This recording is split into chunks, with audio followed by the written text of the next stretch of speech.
El sol de octubre se derramaba sobre Sevilla con esa tibieza engañosa que precede a las primeras lluvias del otoño. Rocío Navarro Vega contemplaba desde la ventana de su cocina cómo las últimas naranjas amargas colgaban del árbol que su abuela había plantado en el patio interior, el mismo día que le entregó las llaves del piso 3 años atrás. Para que tengas raíces, le había dicho entonces, con esa voz suya que olía a azahar y a remedios antiguos. Las mujeres de esta familia siempre hemos sabido dónde está nuestro lugar. Rocío se tocó distraídamente el lóbulo de la oreja, donde brillaba uno de los pendientes de granate que habían pertenecido a su bisabuela. Oro antiguo, piedras de color sangre, engarzadas en filigrana sevillana. Según la leyenda familiar, la bisabuela los había empeñado durante los años más duros de la posguerra para alimentar a sus hijos, y después, cuando la vida volvió a sonreír, los recuperó céntimo a céntimo. El teléfono vibró sobre la mesa. En la pantalla apareció el nombre de Alejandro, con esa foto que ella misma le había tomado el verano pasado en Sanlúcar, cuando aún creía en las sonrisas que él le regalaba. Tercer tono. Rocío suspiró y contestó: «Hola, cariño. ¿Qué tal por Bilbao? ¿Por qué está bloqueada la tarjeta?» La voz de Alejandro llegó como un ladrido, tan fuerte que ella apartó instintivamente el aparato de su oreja. «Estoy en el restaurante y no me pasa el pago. ¡Qué vergüenza, Rocío!». Algo frío le recorrió el pecho, pero mantuvo el tono sereno. «¿Cuál tarjeta? ¿La de crédito o la de débito?» «Las dos. Ninguna funciona. Y el desayuno para 2 ya está servido. Desayuno para 2. En un supuesto congreso de telecomunicaciones, a las 9 de la mañana». «Qué raro», respondió ella, y su voz sonó tan natural que se sorprendió a sí misma. «¿Con quién desayunas? ¿Con Gutiérrez?» «Sí, con Gutiérrez, del departamento técnico». «Oye, resuélvelo ya, ¿no? Que estoy quedando fatal». «Ya llamo al banco, no te preocupes. Será algún error del sistema». Cuando la llamada terminó, Rocío permaneció inmóvil varios minutos. El café se enfriaba en su taza. Los gorriones piaban en el naranjo, ajenos al mundo. Y ella sentía cómo algo se desmoronaba muy despacio dentro de su pecho, como esos cortijos viejos de la campiña que un día simplemente deciden que ya no pueden sostenerse más. Abrió la aplicación del banco en su móvil. Sus dedos temblaban apenas, lo justo para que le costara introducir la contraseña. Cuando finalmente accedió al historial de movimientos, la verdad apareció en la pantalla con la frialdad de los números. Último movimiento: restaurante La Tegala, Costa Adeje, Tenerife, 9:47, no Bilbao, Tenerife. Rocío cerró los ojos. 3 años atrás, cuando Alejandro se había metido en aquel negocio desastroso con su amigo Curro, cuando las deudas amenazaban con tragárselos, ella había asumido el control de las finanzas familiares. Todas las tarjetas a su nombre, los salarios de ambos ingresados en su cuenta. Una medida temporal, habían dicho entonces. Lo recordaba llorando en este mismo piso, jurando que cambiaría, que nunca más la defraudaría. Y ella lo había abrazado, había acariciado ese pelo que ahora estaría peinado con gomina para impresionar a quién sabe quién en alguna playa canaria. El teléfono volvió a sonar. Esta vez era Lola, su suegra. «Rocío, hija, ¿cómo estás? ¿Qué tal el niño?» La voz de la señora era dulce como el tocino de cielo, pero Rocío conocía bien el sabor que escondía debajo. «Bien, Lola. Pablo está en el colegio». «¿Y mi Alex?» «No me ha llamado desde que se fue a Bilbao. Ya sabes cómo es mi niño de despistado». «Mi niño. 31 años y seguía siendo el niño de mamá». «Ha llamado hace un rato. Todo bien con el Congreso». ¡Ay, qué bien! Oye, Rocío, y no te lo tomes a mal, pero ¿no crees que ya va siendo hora de que le des un poco más de libertad a Alejandro? Un hombre necesita sentirse hombre, ¿me entiendes? Eso de que tú manejes todo el dinero, pues no queda bien, hija. Rocío apretó el pendiente de granate entre sus dedos. ¿Él te ha contado eso? Me lo comenta a veces, que se siente, pues, limitado, como si tuviera que pedirte permiso para todo. Entiendo, Lola. Lo hablaremos cuando vuelva. Después de colgar, Rocío abrió Instagram. No le costó encontrar el perfil de Mónica Serrano, la chica de marketing que había visto coquetear con Alejandro en la cena de Navidad de la empresa. 27 años, recién divorciada, sonrisa de anuncio de clínica dental. La última publicación era de hacía 2 horas. Una foto en la playa, arena dorada, mar turquesa. La ubicación decía Tenerife, Islas Canarias. El pie de foto, cuando el trabajo puede esperar. Rocío amplió la imagen. En la esquina inferior, casi fuera de encuadre, se veía el borde de una camisa que ella conocía bien. Se la había regalado a Alejandro el día de su cumpleaños. Deslizó hacia atrás en el perfil de Mónica. Julio. Una cena con velas, 2 copas de vino, un pie de foto que decía «Las mejores compañías». Mayo. Un fin de semana en Cazorla, atardeceres que ardían.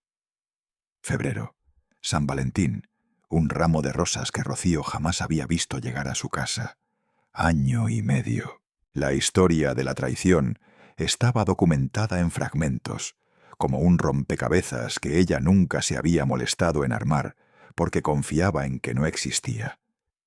El sol seguía entrando por la ventana. El naranjo seguía sosteniendo sus frutos amargos.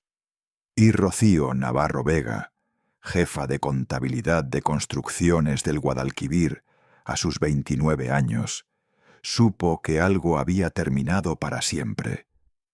Pero también supo, con una claridad que la sorprendió, que algo nuevo estaba a punto de comenzar.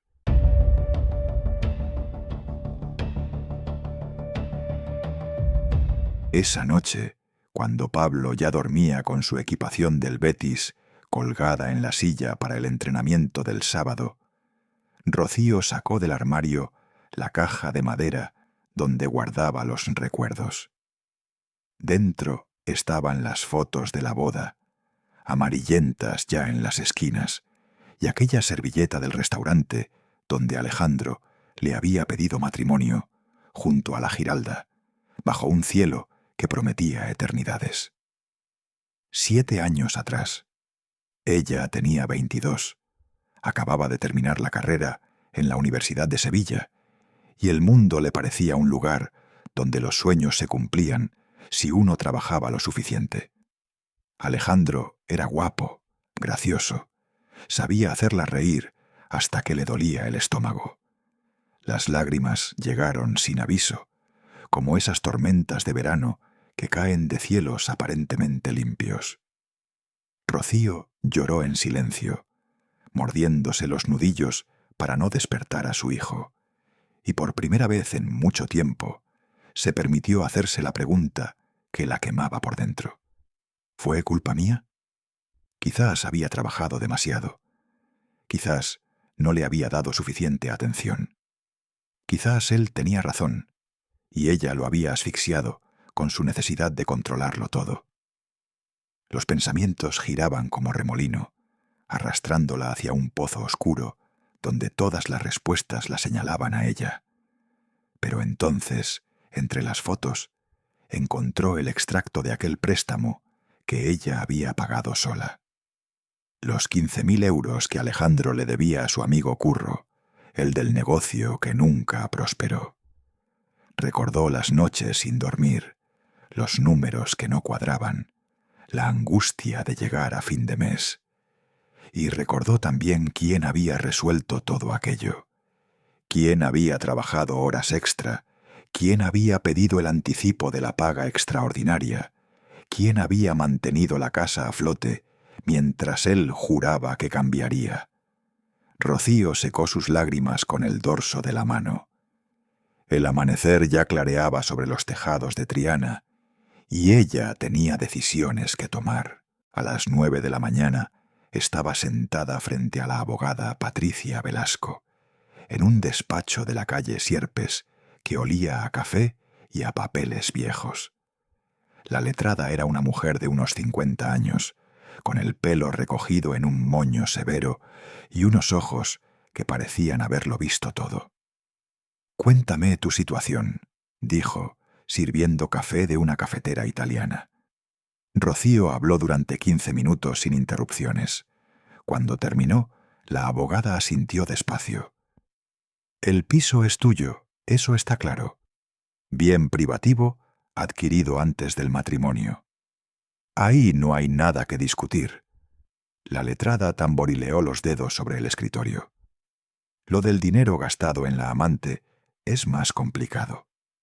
Podemos argumentar dilapidación de bienes gananciales, pero necesitamos pruebas sólidas. Tengo los extractos bancarios y las fotos de las redes sociales de ella. Es un comienzo. ¿Hay algo más? Rocío dudó un momento. Su móvil viejo. Lo dejó en un cajón cuando se compró el nuevo. Nunca lo borró. La abogada Velasco sonrió por primera vez. Tráelo. Y mientras tanto, yo preparo el terreno legal. De regreso a casa, Rocío se detuvo en el mercado de Triana. Entre los puestos de pescado y los olores a especias, encontró lo que buscaba. Un cuaderno de tapas duras, de esos que usaban las señoras para llevar las cuentas de la casa. Lo compró junto con un café con leche en el bar de la esquina, que bebió sentada en una mesa junto al mostrador, viendo pasar a la gente. En la primera página escribió «Pruebas». Debajo comenzó a listar, con su letra de contable, cada gasto sospechoso de los últimos 18 meses. Esa tarde, mientras Pablo hacía los deberes de matemáticas en la mesa del comedor, sonó el teléfono. La voz de Alejandro llegó dulce, empalagosa, como la miel que se echa a perder. «Mi vida, ¿ya se ha arreglado lo del banco?» «Están en ello. Dicen que puede tardar unos días». «¿Días? Pero si mañana tenemos la cena de clausura del Congreso, ¿cómo lo hago?» Rocío miró a su hijo, concentrado en sus sumas y restas, ajeno a todo. «Pídele prestado a Gutiérrez, o a quien te esté acompañando». Un silencio breve, apenas un parpadeo en la conversación. «Sí, bueno, a Gutiérrez. Oye, te echo mucho de menos. ¿Y el niño?» «Aquí está, haciendo deberes. ¿Quieres hablar con él?» «No, no lo interrumpas. Dile que le traigo un regalo muy chulo de Bilbao». «¿De Bilbao?» Rocío casi pudo ver las palmeras de Tenerife meciéndose al fondo de esa mentira. «Se lo diré. Que te vaya bien en la clausura». Después de colgar, fue al cajón del mueble del salón, donde Alejandro guardaba sus trastos viejos. El móvil anterior estaba allí, con la pantalla rajada y la batería agotada. Lo conectó a un cargador y esperó. Cuando el aparato cobró vida, Rocío sintió que abría la puerta de una habitación que había preferido mantener cerrada.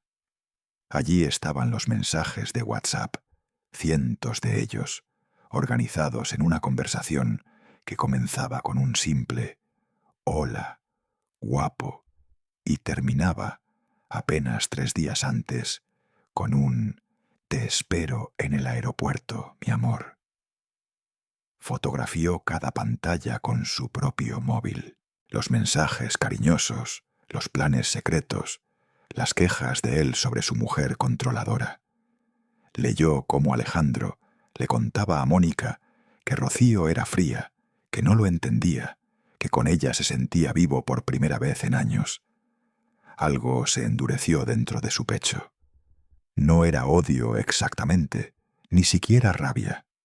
Era algo más parecido a una puerta que se cierra con llave y cuya llave se arroja al fondo de un pozo.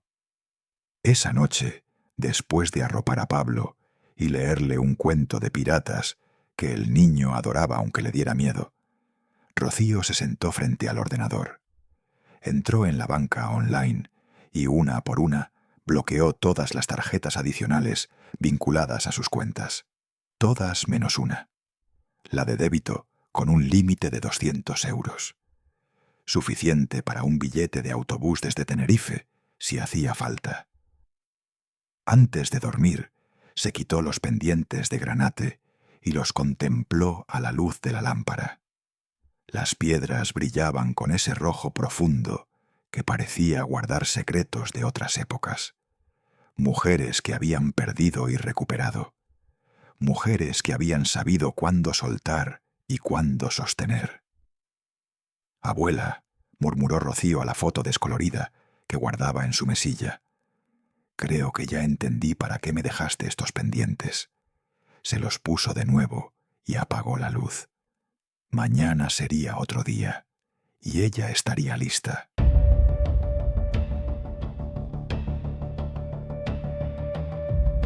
El jueves amaneció con ese cielo gris que en Sevilla anuncia levante. Rocío dejó a Pablo en el colegio y volvió a casa con la sensación de que algo se acercaba, algo más grande que las nubes que se amontonaban sobre la ciudad. No se equivocó. A las 11 de la mañana sonó el timbre. Tras la puerta estaba Lola, con su bolso de piel colgado del brazo y esa expresión de quien viene a librar una batalla. «Tengo que hablar contigo», dijo entrando sin esperar invitación. Se sentaron en el salón, cada una en un extremo del sofá, como dos países a punto de declararse la guerra. Rocío ofreció café, pero la suegra lo rechazó con un gesto impaciente. «Mi hijo me llamó anoche. Está desesperado. Dice que no puede sacar dinero, que las tarjetas no funcionan, que tú no le contestas bien cuando pregunta. Las tarjetas están bloqueadas por el banco. Problemas de seguridad». «No me vengas con esas, Rocío». Lola se inclinó hacia adelante y sus ojos brillaron con algo parecido a la furia. «Alex me ha contado que llevas días rara, que lo tratas con frialdad. ¿Qué estás tramando?» Rocío sintió que algo se tensaba en su interior, una cuerda que llevaba años estirándose y que ahora amenazaba con romperse. «¿Qué estoy tramando yo?», repitió, y su voz sonó más aguda de lo que hubiera querido. «¿Eso te ha dicho tu hijo?» «Mi hijo está sufriendo, lejos de casa, trabajando para mantener a su familia, y su mujer le hace la vida imposible. Siempre lo mismo contigo, Rocío. Lo criticas, lo controlas, no lo dejas respirar. Un hombre necesita sentirse valorado». La cuerda se rompió. «¿Valorado?». Rocío se puso de pie. «¿Quieres saber dónde está tu hijo tan valorado, Lola? ¿Quieres saber en qué congreso de Bilbao está trabajando tanto?». Fue hasta su bolso, sacó el móvil y buscó las fotos que había guardado. Las puso frente a los ojos de su suegra. Mónica en la playa, los mensajes de WhatsApp, las reservas de hotel. «Tu hijo está en Tenerife, con su amante, gastando el dinero que yo gano, mientras tú me dices que no lo dejo respirar». Lola tomó el teléfono con manos que de pronto parecían más viejas. Pasó las imágenes una por una, en silencio. Su rostro fue perdiendo color, como una tela que se destiñe bajo el sol. Esto tiene que ser un error», murmuró. «Mi Alex no sería capaz». «1 año y medio, Lola. Lleva 1 año y medio mintiéndonos a todas. Tal vez es una compañera de trabajo. Tal vez las fotos no significan lo que tú crees». Rocío le mostró entonces los mensajes, los más explícitos, los que no dejaban lugar a dudas. Lola leyó en silencio, y con cada pantalla que pasaba, algo se iba quebrando en su expresión. «Dios mío», susurró al fin, dejando caer el teléfono sobre el sofá. «Dios mío, ¿qué ha hecho?». En ese momento se abrió la puerta principal. Pablo entró corriendo, con la mochila rebotando en su espalda. «Mamá», Han suspendido las clases porque va a haber tormenta y... Se detuvo al ver a las dos mujeres, los ojos enrojecidos de su abuela, la tensión que flotaba en el aire como electricidad antes del rayo. «¿Qué pasa? ¿Por qué lloras, Yaya?» Lola se limpió la cara rápidamente, intentando recomponer una sonrisa. «Nada, mi niño, cosas de mayores. Pero Pablo tenía 8 años, y los niños de 8 años ven más de lo que los adultos quisieran». «¿Es por papá?», preguntó, y su voz sonó demasiado seria para su edad. «¿Ha hecho algo malo?». Rocío se arrodilló frente a su hijo, tomándolo por los hombros. «¿Por qué preguntas eso, cariño?». El niño bajó la mirada. «Porque a veces, por las noches, papá habla por teléfono con alguien. Se encierra en el cuarto de baño y habla bajito, pero yo lo oigo. Y se ríe diferente, no como se ríe contigo». El silencio que siguió fue tan denso que Rocío podía sentirlo presionando contra sus oídos. Miró a Lola, que tenía los ojos cerrados y movía los labios sin sonido, tal vez rezando, tal vez maldiciendo. «Escúchame bien, mi vida», dijo Rocío, obligando a su voz a mantenerse firme. «Papá y mamá están teniendo algunos problemas, pero eso no tiene nada que ver contigo. Tú no has hecho nada malo, ¿me entiendes?». Pablo asintió, aunque sus ojos seguían llenos de preguntas. «¿Os vais a divorciar? Como los padres de Iker». «Todavía no lo sé, cariño. Pero pase lo que pase, los dos te queremos muchísimo. Eso nunca va a cambiar». Lo abrazó, sintiendo el olor a niño y a patio de colegio que desprendía su pelo. Sobre el hombro de su hijo, vio cómo Lola se levantaba en silencio y caminaba hacia la ventana, donde la primera lluvia comenzaba a golpear el cristal. «Ve a tu cuarto a cambiarte, hijo», dijo Rocío. «Ahora te llevo un vaso de colacao». Cuando el niño se fue, Lola habló sin volverse. «Mi marido me dejó cuando Alex tenía 5 años. Se fue con una mujer más joven, más guapa, igual que ahora». Su voz sonaba rota, como un jarrón que han pegado demasiadas veces. «Juré que mi hijo nunca sufriría así. Lo protegí de todo. Del dolor, de las consecuencias, de la vida misma». Se volvió hacia Rocío, y por primera vez no había hostilidad en su mirada, solo un cansancio infinito. «Y mira lo que conseguí. Crié a un hombre que no sabe enfrentarse a nada, que huye de los problemas en lugar de resolverlos, que le hace a su mujer lo mismo que su padre me hizo a mí». Rocío no supo qué responder. Toda la rabia que había sentido minutos antes se había transformado en algo más complejo, algo que se parecía a la compasión, pero no era exactamente eso. «No es culpa tuya, Lola». «Claro que es culpa mía. Y también es culpa de él, que ya es adulto y sabe distinguir el bien del mal». Se acercó a Rocío y, para sorpresa de ambas, le tomó las manos.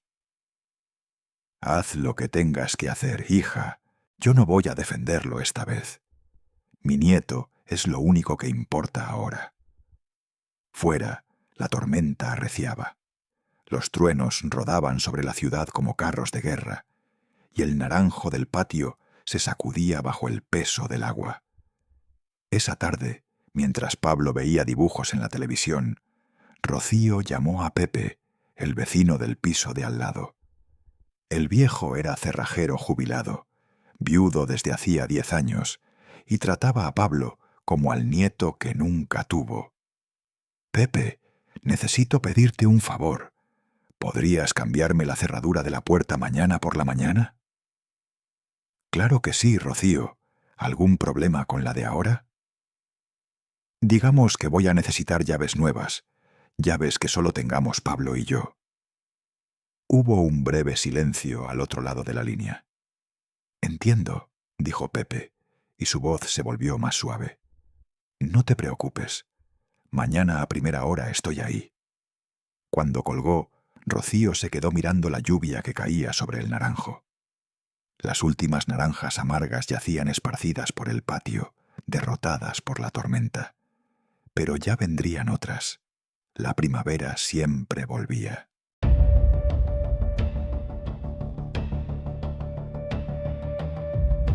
El viernes amaneció lavado por la tormenta, con ese olor a tierra mojada que en Sevilla anuncia nuevos comienzos. Pepe llegó a las 8 en punto, con su caja de herramientas y esa paciencia de hombre que ha visto pasar muchas vidas. «Buenos días, Rocío. ¿Lista para el cambio de cerradura?» Mientras el viejo trabajaba en la puerta, contó historias de su difunta esposa Concha, de cómo habían criado 3 hijos en un piso más pequeño que este, de las peleas y las reconciliaciones que tejen los matrimonios de verdad. 42 años juntos, dijo, ajustando un tornillo con manos que todavía no temblaban. No todos buenos, ¿eh? Hubo tiempos duros, pero nunca mentiras. Eso sí que no se perdona, hija. La mentira es como la carcoma. Cuando la descubres, ya se ha comido todo el armario. A las 10, la cerradura nueva brillaba en la puerta. Pepe le entregó 3 llaves idénticas. Una para ti, una para el niño y otra de repuesto. Si necesitas algo más, ya sabes dónde vivo. Cuando el vecino se fue, Rocío preparó la escena. Colocó los documentos sobre la mesa de la entrada, la demanda de divorcio, el cálculo de los gastos dilapidados en 18 meses, la escritura del piso. Junto a ellos puso la fotografía de su abuela, esa donde aparecía joven, con los pendientes de granate y una sonrisa que desafiaba al mundo. «Acompáñame, abuela», murmuró. «Hoy voy a necesitar tu fuerza». A las 2 de la tarde sonó el teléfono. «Mi vida, ya he aterrizado. En 1 hora estoy en casa. ¿Me has echado de menos?» La voz de Alejandro sonaba alegre, despreocupada, como si volviera de unas vacaciones merecidas. Y en cierto modo, así había sido. «Aquí te espero», respondió Rocío. Colgó y se miró en el espejo del recibidor. Había dormido poco, pero sus ojos no mostraban cansancio. Algo nuevo brillaba en ellos, algo que se parecía a la determinación de las mujeres que vinieron antes que ella. Se quitó los pendientes de granate y los contempló en la palma de su mano. Recordó la historia que su abuela le contaba de niña. La bisabuela caminando hacia el Monte de Piedad con los pendientes en el bolsillo, los hijos hambrientos en casa, el orgullo tragado como piedra. Y después, años más tarde, el mismo camino de regreso para recuperar lo que era suyo. «Nosotras sabemos perder y volver a empezar», le había dicho su abuela. «Es lo que hacemos las mujeres de esta familia». Rocío se puso los pendientes de nuevo y fue a sentarse al sofá. Fuera, el sol de octubre secaba los charcos de la tormenta. A las 3:15 escuchó ruido en el rellano. Luego, el sonido de una llave que no encaja en la cerradura. Después, el timbre. Abrió la puerta. Alejandro estaba allí, bronceado, con una camisa de lino que ella no conocía, y el pelo perfectamente peinado con gomina. Traía una pequeña maleta de ruedas y una bolsa de la tienda del aeropuerto. «¿Qué ha pasado con la cerradura? Mi llave no abre». «Pasa», dijo Rocío haciéndose a un lado. «Hay algo que tienes que ver». Alejandro entró arrastrando la maleta, y su mirada cayó sobre la mesa de la entrada. Los documentos, la fotografía de la abuela, el orden casi ceremonial de todo aquello. Su rostro pasó de la confusión al reconocimiento, y del reconocimiento a algo parecido al miedo. «¿Qué es esto?» «La demanda de divorcio, el cálculo de lo que has gastado en Mónica durante 1 año y medio, y la escritura que demuestra que este piso es mío». Alejandro dejó caer la maleta. El golpe resonó en el silencio del piso. «Rocío, espera. Puedo explicarlo todo. No hay nada que explicar. Ya lo sé todo. Él se dejó caer en el sofá, pasándose las manos por el pelo, deshaciendo en segundos el peinado que debía haberle costado media hora. Cuando levantó la vista, sus ojos estaban húmedos. Fue un error terrible, pero te juro que ya se ha acabado. Mónica no significó nada. Fue solo... ¿Solo qué, Alejandro? Rocío se sentó frente a él, en el sillón individual, manteniendo la distancia. ¿Solo 18 meses de mentiras? ¿Solo 12.000 euros de nuestro dinero gastados en otra mujer? ¿Solo todas esas noches que llamabas desde el baño, mientras tu hijo te escuchaba? Alejandro abrió la boca, pero ningún sonido salió de ella. Pablo te oía, continuó Rocío, y su voz tembló por primera vez.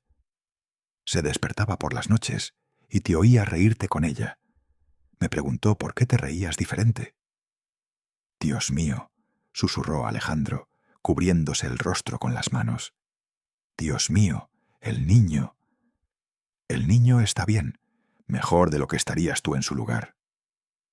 El silencio se extendió entre ellos como un campo de batalla después del combate.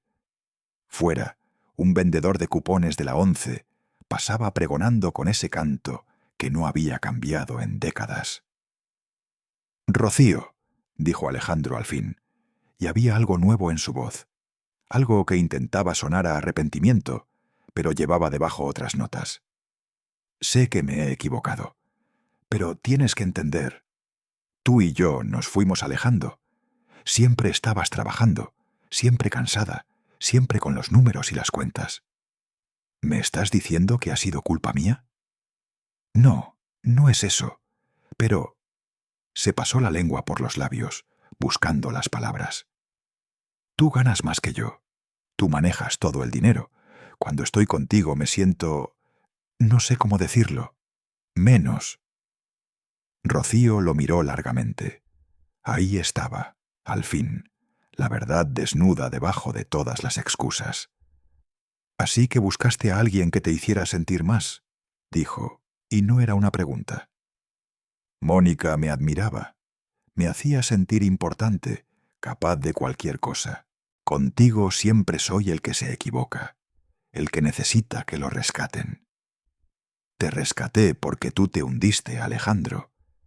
Esas deudas con Curro, las tarjetas que tuve que pagar, los meses que llevé esta casa yo sola, mientras tú te recuperabas de tu fracaso. ¿Y ahora me dices que el problema soy yo?» Alejandro no respondió. Sus manos colgaban entre las rodillas, derrotadas. «Yo no te fallé por ganar más dinero», continuó Rocío, y cada palabra salía clara, medida, como las columnas de un balance. «Te fallé por creer que podías cambiar. Ese fue mi error». La puerta del cuarto de Pablo se abrió. El niño apareció en el pasillo, todavía con el uniforme del colegio, los ojos muy abiertos. «¿Papá?» Su voz sonó pequeña, cautelosa. «¿Ya has llegado?» Alejandro se puso de pie, intentando recomponer una sonrisa. «Campeón, ven aquí». Pablo corrió a abrazar a su padre. Alejandro lo levantó en brazos, apretándolo contra su pecho, y Rocío vio cómo le temblaban los hombros. «Hijo, papá tiene que decirte algo importante», dijo ella acercándose. «Vamos a sentarnos los tres». Se acomodaron en el sofá, Pablo entre sus padres. El niño miraba de uno a otro, con esa inteligencia silenciosa de los hijos que han aprendido a leer el clima de su casa. «Tu padre y yo vamos a vivir separados», dijo Rocío, tomando la mano de su hijo.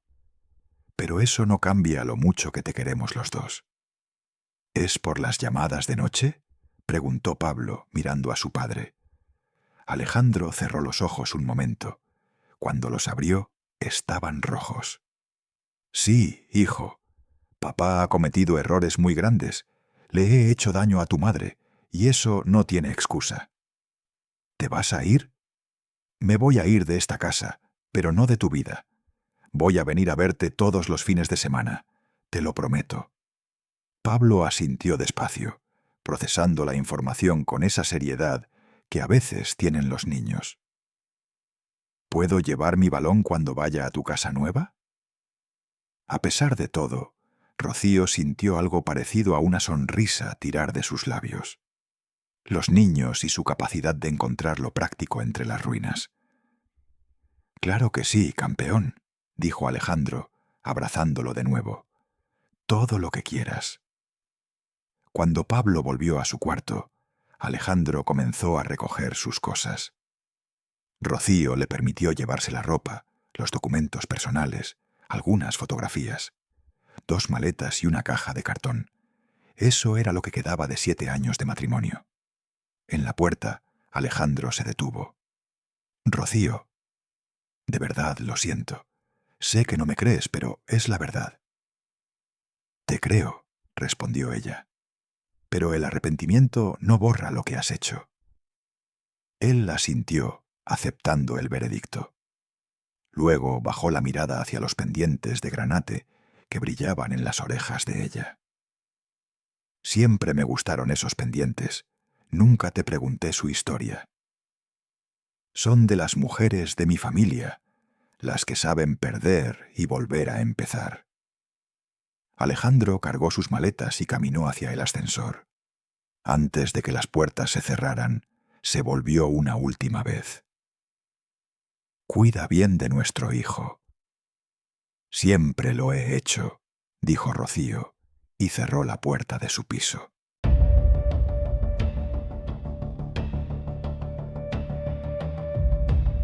La primera semana sin Alejandro fue como aprender a caminar con una pierna que ya no duele, pero que tampoco recuerdas cómo mover. Rocío se despertaba a las 6, preparaba el desayuno de Pablo, lo llevaba al colegio, iba al trabajo, volvía, hacía la cena, revisaba los deberes, y cuando finalmente el niño se dormía, se quedaba sentada en el salón a oscuras, escuchando el silencio del piso. No era tristeza exactamente. Era algo más parecido al vacío que deja un mueble cuando lo mueven de lugar después de muchos años. El suelo está intacto, pero la marca permanece. En la oficina, su compañera Gabriela notó las ojeras que ningún maquillaje lograba disimular. «Rocío, ¿estás bien? Llevas días como ida». Estaban en la hora del almuerzo, en el bar de abajo, con el olor del pescadito frito flotando entre ellas. Rocío miró a Gabriela, con quien compartía despacho desde hacía 3 años, y sintió que algo se aflojaba en su pecho. «Alejandro y yo nos hemos separado». Las palabras salieron más fáciles de lo que esperaba, y una vez que empezó, no pudo parar. Le contó todo: Tenerife, Mónica, los 18 meses de mentiras, los mensajes en el móvil viejo, el niño que escuchaba las llamadas nocturnas. Gabriela la escuchó sin interrumpir, con esa atención callada de quien sabe que a veces las palabras necesitan salir antes de que uno pueda respirar. «¿Y cómo te sientes?», preguntó al fin. Rocío pensó un momento. Como si hubiera cargado una maleta pesadísima durante años sin darme cuenta, y ahora que la he soltado, me duelen los hombros, pero puedo caminar derecha. Gabriela le apretó la mano. «Eres más fuerte de lo que crees, amiga, y ese desgraciado no te merecía». Esa tarde, al salir del trabajo, Rocío encontró un mensaje de Lola. «¿Podemos vernos mañana? Quiero hablar contigo». El sábado por la mañana, mientras Pablo estaba en su entrenamiento de fútbol, Rocío llamó al timbre del piso de su suegra en el barrio de Los Remedios. «Ex-suegra», se corrigió mentalmente, aunque la palabra todavía se sentía extraña. Lola abrió la puerta con una sonrisa tímida, tan diferente de su expresión habitual que Rocío tardó un momento en reconocerla. «Pasa, hija, he hecho pestiños». El piso olía a miel y a ese perfume de nardos que Lola usaba desde hacía décadas. Se sentaron en la cocina, entre las macetas de albahaca y los azulejos pintados con escenas del Rocío. «He hablado con Alejandro», dijo Lola sirviendo el café. «Fui a verlo a su piso nuevo. 2 habitaciones en Nervión, nada del otro mundo». «¿Cómo está?» «Arrepentido, o eso dice». La mujer suspiró. «También me ha contado que la chica esa, la Mónica, lo ha dejado cuando supo que ya no tenía dinero. Ni una semana duró el amor verdadero». Rocío no sintió satisfacción al escucharlo, solo un cansancio antiguo. «No me sorprende. A mí tampoco». Lola dejó la taza sobre la mesa y miró a Rocío directamente. «Vengo a pedirte perdón». «¿Perdón?» «Por todas las veces que te culpé de los problemas de mi hijo, por decir que lo controlabas, que no lo dejabas ser hombre». La voz de la mujer tembló. «La verdad es que yo lo malcrié. Después de que su padre nos abandonara, juré que Alex nunca iba a sufrir como yo sufrí. Y terminé criando a alguien que no sabe enfrentarse a nada». Rocío pensó en todas las discusiones que habían tenido a lo largo de los años, todas las indirectas, todas las veces que Lola había tomado el partido de su hijo sin escuchar la otra versión. «No fue solo culpa tuya, Lola. Alejandro es adulto. Tomó sus propias decisiones». «Lo sé, pero yo le enseñé que siempre habría alguien para rescatarlo. Primero fui yo, luego fuiste tú. Y cuando tú dejaste de ser suficiente, buscó a otra». Se quedaron en silencio un momento. Fuera, los pájaros cantaban en el pequeño balcón, donde Lola cultivaba sus geranios. «Lo que quiero decirte», continuó la mujer, tomando las manos de Rocío entre las suyas, «es que estoy de tu lado. Pablo es mi nieto, y no voy a dejar que sufra por los errores de su padre. Cuenta conmigo para lo que necesites». Rocío sintió que algo se desanudaba en su pecho, un nudo que no sabía que existía. «Gracias, Lola, de verdad. Y otra cosa». La mujer sacó un pañuelo bordado de su bolsillo y se limpió los ojos. «Sé que no siempre he sido buena suegra, pero me gustaría intentar ser mejor, como sea que se llame lo que somos ahora». «Familia», dijo Rocío. «Seguimos siendo familia». De regreso a casa, pasó a recoger a Pablo al entrenamiento. El niño venía sudado, con las rodillas llenas de hierba y una sonrisa enorme.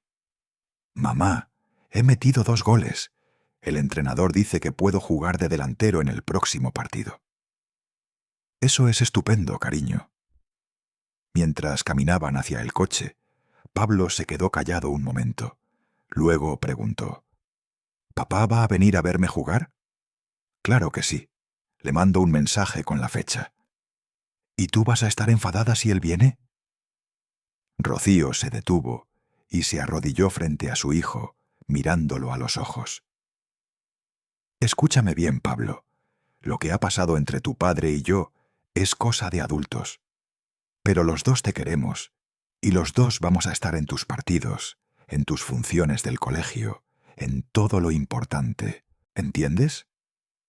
El niño asintió, y algo en su expresión se relajó, como si hubiera estado cargando una pregunta demasiado grande para él. «Mamá, ¿estás triste?» Rocío lo pensó. «Estuve triste, pero ya no tanto. A veces las cosas terminan para que otras mejores puedan empezar». Esa noche, después de cenar, Pablo hizo un dibujo. 2 casas, una junto a la otra. En una estaba Rocío con el niño. En la otra, Alejandro solo, pero con una ventana abierta hacia la primera casa. «Esta es tu casa y esta es la de papá», explicó señalando con el dedo. «Y aquí hay una puerta secreta para que yo pueda ir de una a otra cuando quiera». Rocío sonrió, guardando el dibujo entre las páginas de su libro. «Es perfecto, hijo». Cuando el niño se durmió, Rocío salió al pequeño balcón que daba al patio interior. El naranjo había perdido algunas hojas con la tormenta, pero ya se veían brotes nuevos en las ramas, diminutos puntos verdes que prometían otro ciclo. Su móvil vibró. Un mensaje de Alejandro. Rocío, sé que no merezco nada, pero quiero que sepas que voy a cambiar. Por Pablo. Voy a empezar terapia la semana que viene. Ella miró el mensaje largo rato antes de responder. Me alegra que busques ayuda, pero hazlo por ti, no solo por él. Un padre que se respeta a sí mismo es mejor ejemplo que uno que solo finge. La respuesta llegó casi inmediata. Tienes razón. Gracias por no odiarme. Rocío escribió despacio. No te odio, Alejandro, pero el amor que sentía ya no existe. Lo mejor que podemos hacer ahora es ser buenos padres, aunque no seamos pareja. Guardó el móvil y volvió a mirar el naranjo. En algún lugar de la ciudad, su exmarido estaría leyendo esas palabras en un piso vacío, enfrentando por primera vez las consecuencias de sus decisiones. Ya no era su problema, pero tampoco le deseaba mal, solo le deseaba lejos. Antes de entrar, Rocío se quitó los pendientes de granate y los sostuvo bajo la luz de la luna. Las piedras brillaban con reflejos rojos y dorados, guardando memorias de otras noches, otras mujeres, otras tormentas superadas. Ya ha pasado lo peor, abuela, murmuró. Ahora viene lo bueno.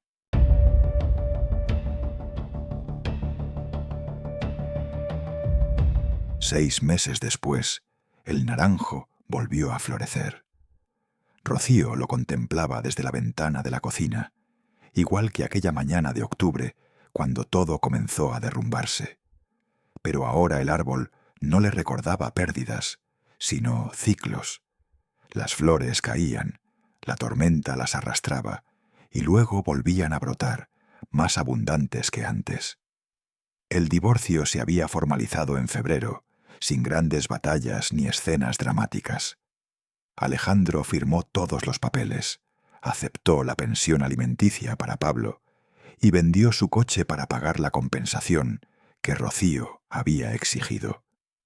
12.000 euros que ella ingresó en una cuenta de ahorro para la educación de su hijo. Este dinero es tuyo, cariño, le había dicho, aunque el niño todavía no entendía bien qué significaba. Para cuando vayas a la universidad. Alejandro cumplía con las visitas de fin de semana. Llegaba puntual los sábados a las 10, devolvía a Pablo los domingos a las 6, y en los meses transcurridos no había faltado ni una sola vez. La terapia parecía estar funcionando, o al menos eso decía él en los breves intercambios que tenían en la puerta del piso. Estoy aprendiendo cosas de mí mismo que no me gustan, le confesó un domingo, mientras Pablo corría adentro a guardar sus cosas.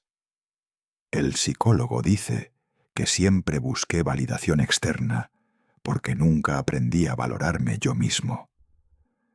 Rocío asintió sin responder. Ya no era su tarea ayudarlo a entenderse, pero le alegraba por Pablo que su padre estuviera intentando convertirse en alguien mejor. La vida había encontrado un nuevo ritmo. Por las mañanas, el desayuno con su hijo, las prisas para llegar a tiempo al colegio, el tráfico de Sevilla que nunca mejoraba. En el trabajo, los números seguían siendo su refugio, columnas que siempre cuadraban cuando el mundo se empeñaba en desbalancearse. Por las tardes, los deberes, el entrenamiento de fútbol, las cenas tranquilas frente a la televisión, y los domingos, cuando Pablo estaba con su padre, Rocío había empezado a hacer algo que no hacía desde antes de casarse: tiempo para ella misma. Leía novelas en el bar de la esquina, paseaba por el centro junto a la Giralda, visitaba las tiendas de antigüedades donde su abuela solía llevarla de niña. Una tarde de abril, en el centro comercial Nervión Plaza, se encontró de frente con Mónica. La reconoció de inmediato, aunque lucía diferente a las fotos de Instagram. Menos brillante, quizás, más ordinaria. Iba del brazo de un hombre mayor, de traje caro y reloj ostentoso, con ese aire de quien está acostumbrado a comprar lo que desea. Mónica también la reconoció. Sus ojos se abrieron apenas y un rubor le subió por las mejillas. Por un momento pareció que iba a seguir de largo, fingiendo no haberla visto. Pero luego se detuvo y, para sorpresa de Rocío, se acercó. «Señora Rocío». Su voz sonaba insegura, despojada de la confianza que mostraba en sus fotos. «Yo quería decirle que lo siento, por todo». Rocío la miró en silencio. Esta era la mujer por la que su matrimonio había terminado. La cara bonita y las piernas largas que habían seducido a su marido. Y sin embargo, viéndola ahora, no sentía rabia, solo una especie de cansada indiferencia. «No me debes ninguna disculpa», respondió al fin. «Tú no me hiciste ninguna promesa». Mónica parpadeó, claramente esperando otra reacción. «Aún así, yo sabía que él estaba casado, que tenía un hijo, y no me importó». «No, no te importó». Rocío se ajustó el bolso en el hombro. «Pero eso dice más de ti que de mí». El hombre del reloj caro se acercó, mirando a ambas mujeres con expresión impaciente. «¿Todo bien, cielo?» «Sí, ya voy». Mónica volvió a mirar a Rocío. «Espero que le vaya bien, de verdad». «Gracias. Y un consejo, si me permites». Rocío bajó la voz, aunque el hombre no podía escucharla. «Si un hombre traiciona a su mujer por ti, tarde o temprano te traicionará a ti por otra. Así funcionan estas cosas». No esperó respuesta. Dio media vuelta y se alejó entre la gente, sintiendo una extraña ligereza en el pecho. Había imaginado ese encuentro muchas veces en los primeros meses, fantaseando con palabras hirientes, con escenas de confrontación. Pero la realidad había sido mucho más simple y mucho más liberadora. Esa noche, mientras Pablo cenaba su gazpacho favorito, Rocío sacó la caja de madera donde guardaba los recuerdos familiares. Había algo que quería enseñarle.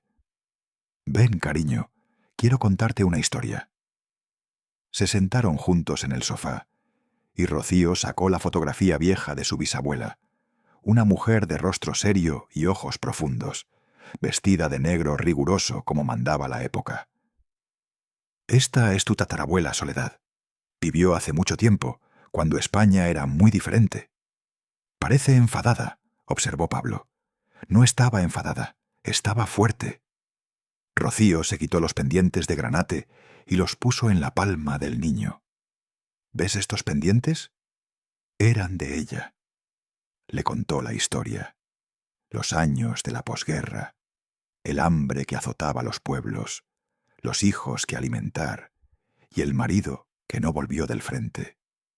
Soledad caminando hasta el Monte de Piedad, con la única joya que le quedaba, entregándola a cambio de unas pesetas que significaban la diferencia entre la vida y la muerte.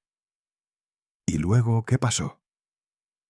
Luego pasaron años difíciles. Soledad trabajó cosiendo para señoras ricas, limpiando casas ajenas, haciendo lo que fuera necesario para sacar adelante a sus hijos. Y cuando finalmente las cosas mejoraron, ¿sabes qué hizo? Pablo negó con la cabeza. Volvió al Monte de Piedad y recuperó sus pendientes, peseta a peseta, como los había perdido. Rocío sonrió. «Las mujeres de esta familia sabemos caer y levantarnos, hijo. Es lo que hacemos». El niño examinó los pendientes con curiosidad, girándolos bajo la luz de la lámpara. «¿Y algún día van a ser míos?» «Algún día serán de la mujer que elijas para compartir tu vida. Pero solo si es una mujer que merezca llevarlos. Alguien fuerte, honesta, que sepa su propio valor». Pablo asintió con esa seriedad que a veces lo hacía parecer mucho mayor que sus 8 años. «Como tú, mamá». Rocío lo abrazó, sintiendo el calor de ese cuerpecito que era lo mejor que había hecho en su vida. «Como todas nosotras, hijo». Una semana después, Rocío reservó un viaje a Granada para el Puente de Todos los Santos. Quería enseñarle a Pablo la Alhambra al atardecer, las calles empedradas del Albaicín, las plazas donde todavía sonaban las guitarras, como hace 100 años. ¿Puedo invitar a la Yaya Lola?, preguntó Pablo cuando le contó del viaje. Rocío lo pensó un momento. 6 meses atrás, la idea le habría parecido absurda. Pero las cosas habían cambiado. Lola llamaba cada semana, preguntaba por el niño, mandaba tuppers con comida los domingos, y poco a poco se había convertido en algo parecido a una aliada. «Claro que sí. Llámala tú mismo». Desde su cuarto, escuchó la voz emocionada de Pablo, contándole a su abuela sobre el viaje, sobre la Alhambra que quería ver, sobre los piononos que iban a comprar. Y luego, la pregunta tímida de Lola. «¿De verdad puedo ir con vosotros?» «Claro, Yaya. Mamá dice que sí». Cuando Pablo colgó, vino corriendo al salón. «Dice que sí. La Yaya viene con nosotros». Rocío sonrió, y la sonrisa le supo diferente, más ligera, más auténtica. Esa noche, después de acostar a su hijo, salió al balcón por última vez. El naranjo brillaba bajo la luna, cubierto de azahares blancos que perfumaban todo el patio. En algún lugar de su piso solitario, Alejandro estaría enfrentando sus propios demonios. En algún centro comercial, Mónica estaría colgada del brazo de su nuevo protector. Y en algún lugar del cielo, o del tiempo, o de la memoria, su abuela estaría sonriendo. Rocío levantó la mano y tocó los pendientes de granate que brillaban bajo la luz de la noche. 4 generaciones de mujeres que habían sabido perder y volver a empezar, que habían atravesado guerras y abandonos, tormentas y traiciones, y habían salido del otro lado más fuertes. «Gracias, abuela», murmuró al viento tibio de la primavera sevillana. «Por las raíces y por las alas». Dentro, Pablo dormía tranquilo, soñando quizás con goles y viajes y piononos de Santa Fe. Fuera, la ciudad zumbaba con su vida eterna de ferias y Semana Santa, de amores que nacen y amores que mueren, de historias que terminan para que otras puedan comenzar. Y Rocío Navarro Vega, heredera de mujeres fuertes, madre de un niño valiente, dueña al fin de su propia vida, cerró los ojos y respiró hondo. El amanecer vendría pronto, y ella estaría lista para recibirlo.